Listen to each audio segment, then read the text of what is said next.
Le Parti communiste chinois continue de se préparer à transférer le pouvoir à une nouvelle génération de dirigeants. Mais selon les observateurs, de plus en plus de défis montent de la société chinoise et de la sphère économique et les nouveaux dirigeants seront limités dans les solutions à apporter. Le magazine Caijin est depuis longtemps connu pour avoir l'une des rédactions journalistiques les plus critiques de Chine. Le dernier numéro du magazine Caijin a consacré son sujet de couverture à une interview avec l'analyste économique Wu Jingliang, dont le diagnostic sur l'état actuel de la Chine n'était pas vraiment positif. Selon Wu Jingliang, les conflits dans l'économie et la société chinoise ont atteint un point critique. Les confrontations augmentent avec l'appauvrissement des ressources nationales, la destruction de l'environnement, la corruption et l'écart croissant entre pauvres et riches.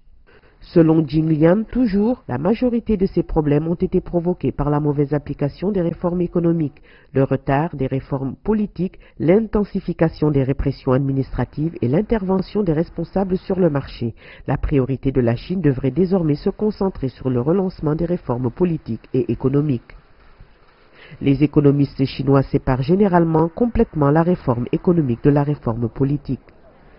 Dans ce numéro de Caijin, qui a envahi l'Internet chinois, Wu Jingliang déclare que les dirigeants chinois n'auront que deux choix pour avancer: établir une économie de marché répondant au respect de la loi ou continuer dans la direction du capitalisme d'État, c'est-à-dire le modèle de l'entreprise d'État dans lequel les hauts responsables et leurs familles dominent le marché pour leur propre profit.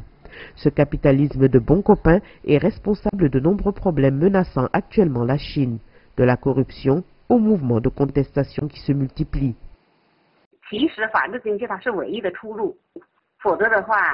Une économie libre dans le respect de la loi est la seule chance pour la Chine. Je ne vois pas d'autre choix. Si l'économie ne respecte pas la loi, elle n'est pas viable, elle risque de se cracher. Tous les secteurs chinois ont un grand potentiel si la loi est respectée.